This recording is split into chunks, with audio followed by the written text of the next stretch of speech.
welcome to Mic Drop Analysis. Today I want to talk about Radiohead's Burn the Witch from their 2016 album, A Moon-Shaped Pool. Now on the surface it feels like it's just about societal paranoia or historical witch trials, right? Well, let's dig a little further beneath the surface, and when you do, you'll notice that this song becomes a surrealist exploration of fear, power, and all those invisible forces that quietly control our lives. Let's break it down and see how deep we can go.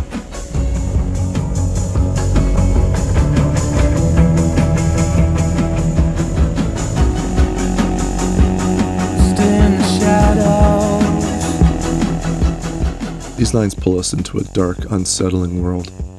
Now the shadows here, they're not just places to hide, they're the corners of your mind, the spots where all your unspoken fears go to live.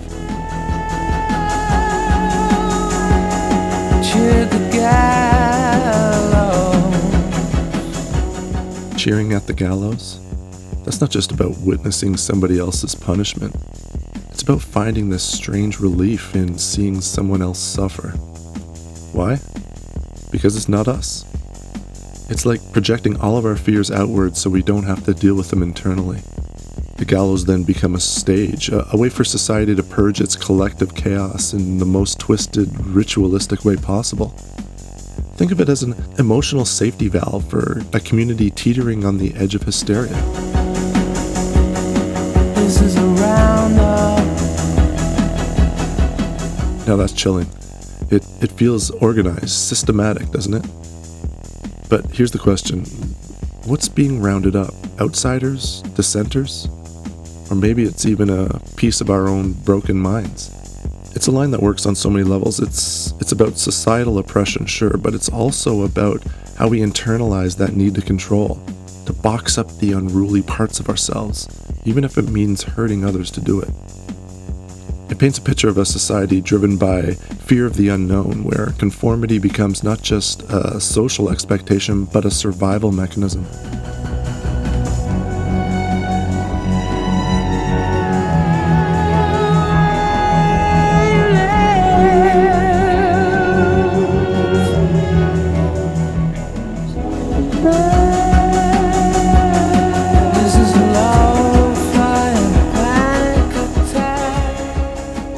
What an image. Anxiety.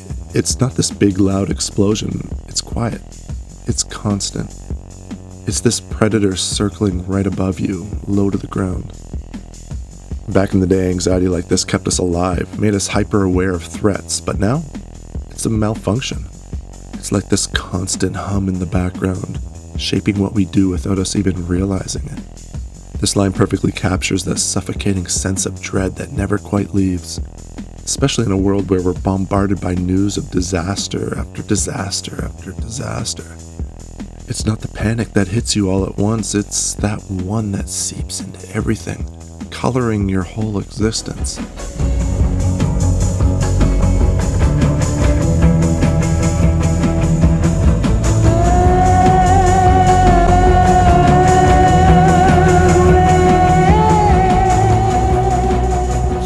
Let's unpack that. First off, Burn the Witch. It's not just about destruction, it's a ritual. The witch, she's not just a person, she's an idea, a stand-in for everything society fears but can't quite name. Jungian psychology would call her the shadow archetype, this chaotic, repressed energy that we don't know how to handle. So what do? We try to destroy it, but in doing that, we only keep the cycle of fear and violence going. And the act of burning the witch, it's really about control.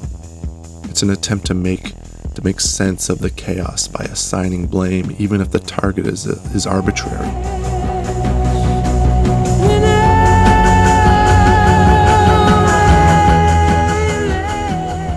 Now that's just straight up terrifying. It's not just a physical threat, it's a declaration that there's no safe space, no privacy at all. It's like an all-knowing system watching your every move. Your sanctuary? Well, that's a myth. It's this surveillance state writ large, where even the illusion of freedom is stripped away. It's a reminder that fear doesn't just come from external forces, it comes from the knowledge that you're never truly alone, even when you wish you were.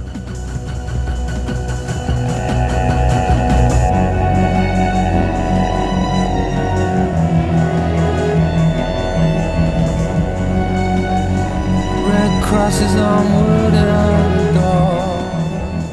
Now we're in full surrealist territory. Red crosses, they're historically tied to the plague, marking homes to isolate the sick. But here they're bigger than that. They're cosmic markers, symbols that brand anyone society decides is other. And it's not just about exclusion, it's about turning people into symbols of fear, reducing them to objects of paranoia. If you float, you burn. And that floating paradox, if you float, you burn, it's a trap, pure and simple. There's no winning. It's a reflection of systems that are rigged to ensure guilt no matter what. It's existential condemnation, punishment just for existing. This kind of logic where survival itself is evidence of guilt, it feels almost absurd.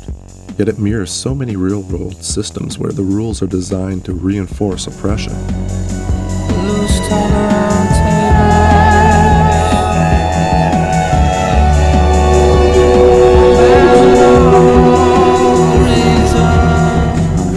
It's not just gossip, it's the unraveling of reality itself. Words lose their meaning, become weapons instead. That table, it's supposed to be a place of counsel, a place where we find solutions, but in this world it's a seance, a ritual space where fear takes the wheel. It's almost as if Radiohead is saying that when reason fails, fear takes over, and what was once a tool for progress becomes a tool for destruction. Avoid all eye contact. Do not react.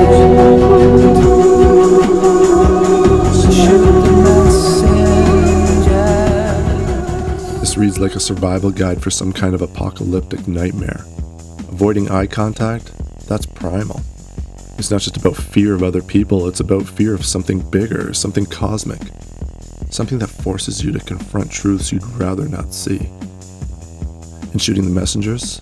Well, that's humanity in a nutshell, isn't it? Blaming the bearer of bad news instead of facing the reality they're pointing out? It's easier, isn't it?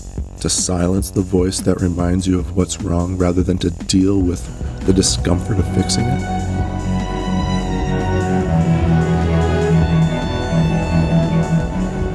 So what's Burn the Witch really saying? In essence, it's a surrealist manifesto. It's holding up a mirror to society, showing us these endless cycles of fear, persecution, and control.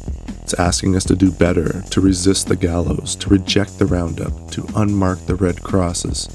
And maybe, just maybe if we do that, we can finally step out of the shadows and into the light. And if we can't, well, then we're just cheering at the gallows, hoping the next noose doesn't have our name on it. Thanks for watching Mic Drop Analysis. Until next time.